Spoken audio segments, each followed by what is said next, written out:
everyone, Jess M Cutler here, and I am so excited to be coming to you today on episode 5 of what will be the beginning of our regular podcast series. So starting today, we are going to be alternating each week between shorter 8-minute inspirational messages and then longer interview style conversations. So the interviews are actually going to share other entrepreneurs and inspiring individuals' successes and struggles as they work to reinvent themselves, or if they just want to share a particular insight into their field of expertise to help us understand how using their gifts and pursuing their passions have enabled them to turn their career into a calling. Now, this week is actually going to be a little different from the rest in that normally I would be the one conducting the interview. But since this is beginning of something really cool and new for me, I actually wanted to take this opportunity to invite a guest on the show to actually interview me and help me kind of roll out all the really cool endeavors that this reinvention has inspired in my life. So I have with me today a person who is actually rather new to me as a friend and a business partner. Her name is Samantha Huff, and she is currently working with me throughout this transition in Envents as my director of events. It's hard to say, tongue twister there. We actually didn't know each other up until about a few months ago.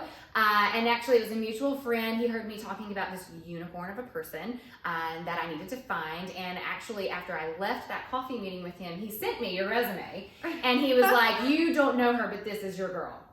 So I actually had him arrange this like nonchalant coffee meeting between two strangers. So I was like, yeah, like tell her like cool girl, she's a cool girls need to hang out and be friends. So that's what he did. I love him for doing that. And he actually sat through that entire coffee meeting with us. I'm sure he was bored out of his mind because we pretty much like hit it off. I mean, we started talking wine and then she was like, oh, you must be a Belle girl. And that's Belle Gloss. That's like an amazing Pinot Noir for you, anyone, red wine drinkers out there, maybe non-wine drinkers. But I just feel like it was in that moment that I was like, she can see into my soul. Like she knows me so well. But Samantha is such an amazing and incredible woman. I've enjoyed getting to know her. She's actually no stranger to events. She's been planning events like in lots of premium venues, basically from Arlington, Massachusetts, Greensboro, North Carolina, and then all across this great state of South Carolina. And she actually also works as the Changemaker Coordinator of South Carolina with Multiplying Good, yes. Which is a national nonprofit under the Jefferson Awards. So you want to talk about kind. Samantha has such a heart for service. She makes time regularly to volunteer with the community, like with United Way and then in shelter. I mean, she's incredible. Like, she's incredible. So Samantha, and you really just kind of got started with me here in like really the last like past month, like really going hard. And while she certainly has a little more insight than I'll say everyone else, she actually has had to listen right along with the podcast to really understand me and my heart, what's been happening in the business. So I'm going to stop talking and I'm going to let Samantha take over just so that I don't spill all the beans in absolutely one sentence. So Samantha, it's all yours. Well, thank you for letting me come today. I'm so excited to interview. It's such a different little perspective. No. So I am going to dive in, if that's okay. Yeah. So I have had the opportunity to listen to your podcast while driving around as well as ironing pillowcases. And after listening to your podcast, you say your mantra has always been never no, just another level of yes. And as you've been reinventing yourself and the company, what do you think your new mantra will be? Well, I've been working on it. It's actually been really difficult because obviously earlier this year when I discovered boundaries, that was the one thing that I was like, have that mantra anymore because I've got to say no. So I have thought a lot about it and I have just been like, you know what, maybe I don't need a mantra. You don't have to have a mantra. And then I was like, no, I gotta have a mantra. So I actually keep leaning on this phrase that I have used many, many times, especially as I have been training others that are new to the business. And it's only a problem if you make it a problem. It's all about perspective. And I'm going to tell you the story because it's funny and it relates, but it doesn't relate, so just bear with me. But this always makes me think about, so Will and I, for his 40th birthday, we decided we were going to do a catamaran cruise Okay. And not what you're thinking. It wasn't like booze and sunshine and suntans. No, this was like we learned how to sail a catamaran cruise. Yeah. Oh, it was around Grenada. And, Will has like his boat captain's license. So like for him, it was like way easy. For me, it was like a totally different language. And I was, I don't want to say I was miserable, although I probably was the first couple days. I got over it. But as we were getting towards the end of it, it was my turn. I was on the like steering wheel. Will's like got his compass. He's like, he's ridiculous. But I'm on the steering wheel and I have the captain beside me and we're going around kind of like the coastline of either Grenada or Carriacou. We kind of do like a little figure eight around this too. But he said the words like, now you're going to want to like hug this coastline pretty close. And I was like, okay. So I'm going around and, whatever, we got our sails up. I'm just, hanging out, doing my thing. And then we get to the other side of it and he's like, whoo, like I have never taken those cliffs so close. And I was like, why didn't you tell me? And he was like, oh, because you acted like you had it all together. You didn't seem worried at all. And my response was, well, I only acted that way because that's how you were acting. You acted like nothing was wrong. It just makes me go back and I'm just like, you know what, it's only a problem if you make it a problem. And in the event world, like nothing ever actually goes like you plan it. So true. It really doesn't. So it's one of those things that, especially for someone new coming into the business, it's one of those sources of inspiration where I want them to know that like, as long as you can just keep it together and you look like you got it, you got it going on, like you plan the thing. So, if you need to replan the thing, then it's only a problem if you make it a problem. Otherwise, you just find the solution, you keep moving on. So no one's gonna worry as long as they can see no worry on your face. So it's only a problem if you make it a problem. I really like that. Mm-hmm. Now, this new mantra, tell us about this new perspective. Where is Envents heading? Well, really we want to make our services a little more exclusive to clients that I would say really view our relationship more like a planning partnership. So I just kind of, really want to be able to kind of set some more expectations up front so that we really have an opportunity to know where each of us stand as we're moving through the business. I mean, especially when you're doing larger corporate events and there's lots of moving pieces, like surprises at the end are not fun. So really one thing that I've started adopting as sort of a boundary is the letter of engagement. So that is going to be kind of a part of understanding what that relationship's going to look like now more as a partnership. You mentioned boundaries, and you've mentioned it in your podcast several times as well. What other boundaries are you setting? Well, so I'll say this. The letter of engagement, it really helps me kind of set a couple different boundaries. So it's nice, one is going to be, it really kind of defines what we consider our intellectual property. Mm-hmm. You know it, I know it. When it comes to planning events, it's not just about the execution, but it's all about, the event design, like the colors, the themes, the layouts. And so, we spend so much time, putting our brain on that and creating that. Then we present it to a client and then the client's like, no, I don't want it. But then, we find out a little bit later that they did want it and it ends up being like a DIY version of your design. So, it really kind of sets that boundary and says like, hey, like, this is what I'm considering my intellectual property. So I like that one. It also kind of, I would say sort of sets out the expectation more so in timelines. Just because a lot of times, I would say in the past, it's been one of those like you have your people call my people after y'all booked after, and so it really kind of sets like the expectations up front. That's like, hey, if you reach out to me in January and we get a proposal and everything's done by February and your event's not until October, but you don't want to sign your contract until September, like I don't have time at that point to pull off the same event that I could have pulled off, if I had those months to plan. So it defines kind of your timelines there. And then it also talks about, this one's a hard one for me, but it basically introduces now a non-refundable design fee. I still offer inspiration boards, which really they're just a group of pictures that kind of show a client, you know, what I think of when I think of their design. If they tell me what their theme's going to be or whatever, like I can sit down and it takes me, you know, it'll probably take me 2 to 3 hours, but I can pull together these pictures and really give them a good idea of where I see their event going. But, you know, fully priced proposals.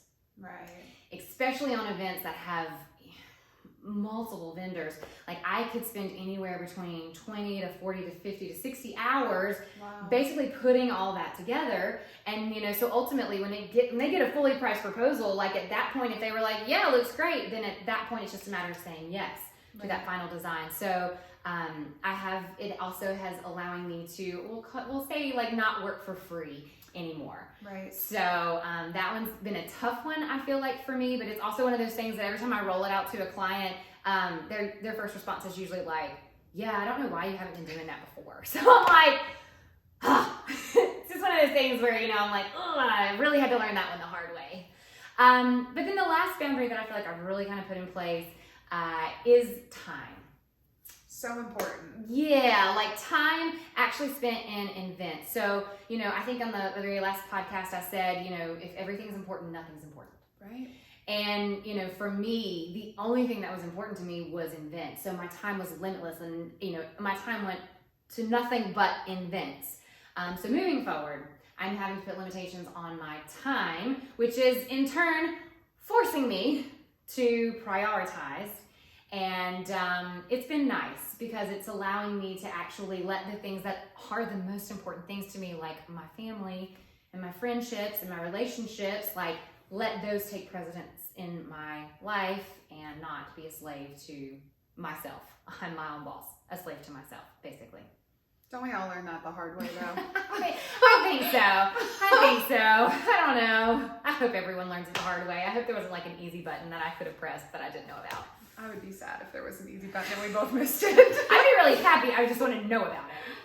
But how does it feel to change that mantra, reprioritize your time, bring in this letter of engagement, shift to no? What does that all feel like? Well, I will tell you. Actually, I've mentioned it on the podcast, so it's no surprise. Like, I have been in a support group. Like, it's actually the group that we did, you know, the 10 Women of the Bible and the Boundary Study and Forgiving What You Can't Forgive. So this group of ladies has been an incredible support group. So really, as I've been trying to develop these boundaries, they're kind of like a sounding board. So I can go back to them and kind of tell them how I've been feeling about certain things. Because as you can imagine, just because I realized guilt was my motivator, it didn't just disappear when I realized it. So I have certainly been dealing with the guilt of saying no, and that hurts for sure.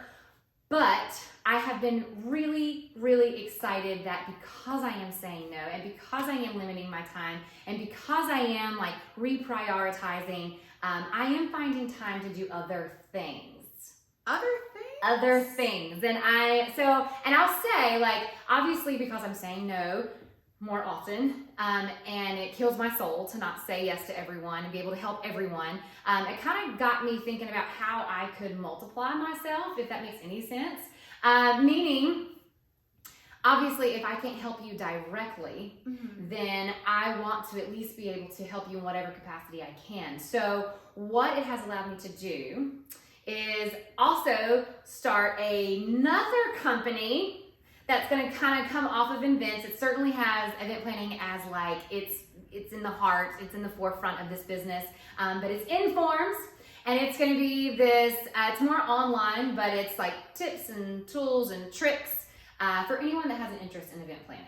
And you know that could be from your soccer mom who has to plan her first fall festival, all the way up to an experienced planner who, you know, really wants to know more about, you know, master classes in event design or planning multi-day conferences. So I'm going to be able to do online courses, and then also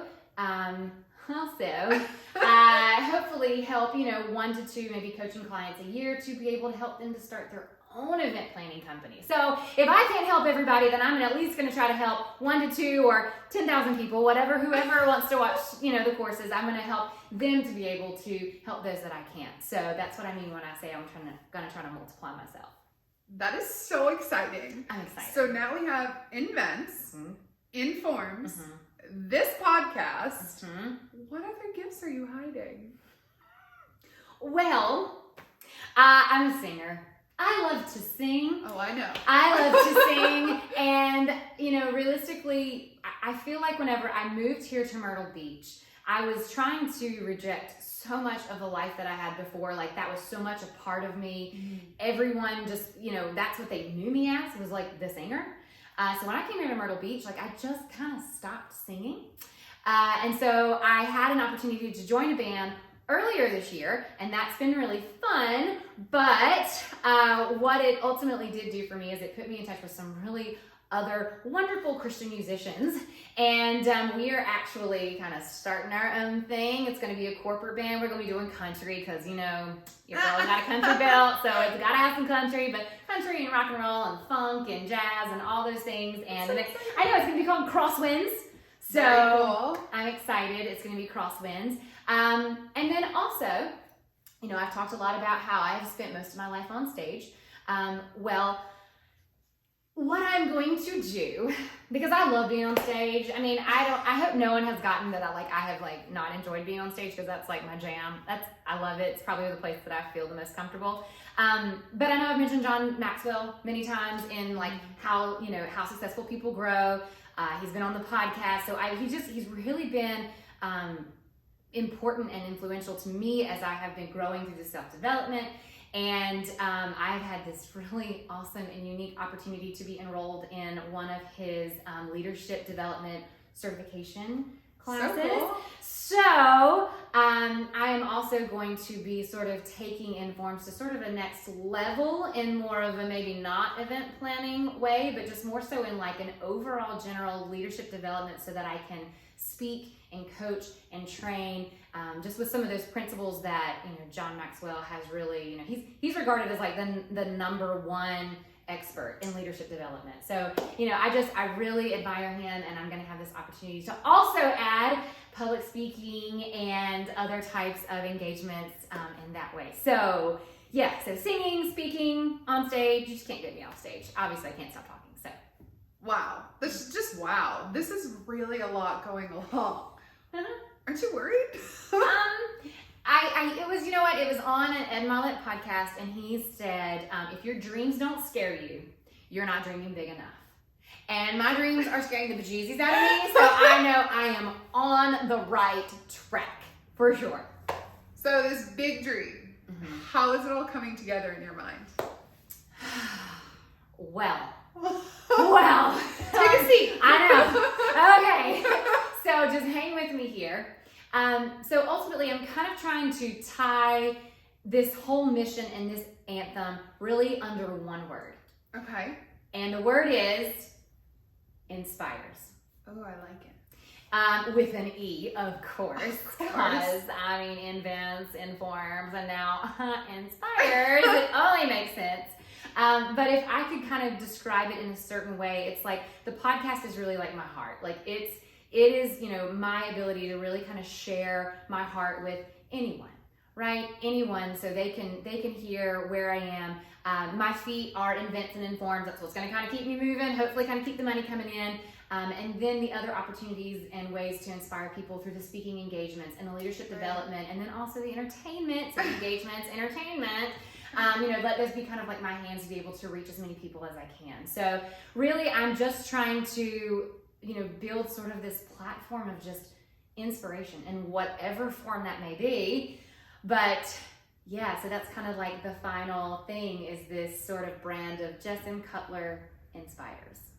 Inspires, invents, engage, a lot of ENs. Yeah. So I noticed in the background of your last podcast, there is just one little simple N. Were you hinting at something there? You mentioned we could all be a part of this N crowd. Am I sensing something new? Well, clearly I'm obsessed with N, and I'm considering I've created every IN word to be an EN word. Whatever. Actually, I will say it kind of spurred from Envents. So Envents is growing up. I know, it's maturing. So with this new maturity, I feel as though the logo has to mature with it. So if you know the old logo, it had little letters. Well, now we are all caps And the focus now is on the in. And the in really, once you see it, it's got these little extenders, but for me, it's like a visual representation of the boundaries that I'm going to be having as I am rolling out these new companies. And so yes, in is like my new thing. Like you probably see me see me wear the shirts that are like, are you in? But yes, in is the jam. If you look at all the logos in all the different companies, then you'll see that's where the focus is, because like I said, that in to me is kind of that visual representation of what boundaries are and how to have them in my business, and hopefully to never forget to have them in my business. So yes, the in crowd. So do I get to be a part of the You in crowd? totally get to be a part of the in crowd. Yes, I think that is the most beautiful thing, is like when I was building it all, it's like Envents gets to help like these few clients. But then it was like, okay, so here's Informs, and Informs really gets to like help all the other, like not just the clients, but the event planners. So I'm trying to touch, I'm trying to get more people here. And then I was like, yeah, but I'm still like not getting to everybody. So then it was like when Inspires came about, it was like, you know what? I just created this whole in crowd, and it's not a clique that you have to do anything to be a part of, or you have to be, whatever. Like this in crowd is for anybody. This in crowd is just for any person who has a heart of service, who just really wants to understand where their gifts and their passions intersect, and they want to take their career to a calling. So welcome to the in crowd. I'm so excited. Yes, me too. So I've saved the hardest question for last. Okay. Where would you like to see Inspires, Envents, and Informs in the next 3 to 5 years? Well, I know where I want to see it, and it's like probably either on like a beach in Cabo, or like skiing down a mountain in Vail. But realistically, with Envents, like I still want to be creating amazing designs. I have a passion. I love event design. If you've seen any of the themes that I've done, like I just have such a passion for creating that and reinventing spaces, obviously. So, Envents, I still want to be creating those amazing creations. Informs, I really just want to know that I'm doing everything in my power to be able to empower other people. And then just, for me, I don't really know where the whole Inspires platform is going to go. I think that's what's so beautiful about it, is that while I'm trying to inspire others, I'm inspiring myself. I don't know. I feel so alive and so inspired inside my heart right now, that if I didn't at least try to share it with everyone, then I feel like I would just be selfish, and we all know I don't want to feel that guilt. So, realistically, where I hope it is in 3 to 5 years is really wherever God wants it to be, because I just want to strive for excellence and just really be able to love and serve others to the best of my ability. I feel like this is a beautiful way to share all your talents, and I appreciate you letting us all into the in crowd and sharing it with us. So yes. Thank you. Absolutely. Well, I think that's probably the sum up of it all. Thank you so much, because obviously you knew and you didn't know, and then I was like, here, do this interview. So I just thank you so much for just especially coming into the office and being such an inspiration for me. Like I told her the other day, like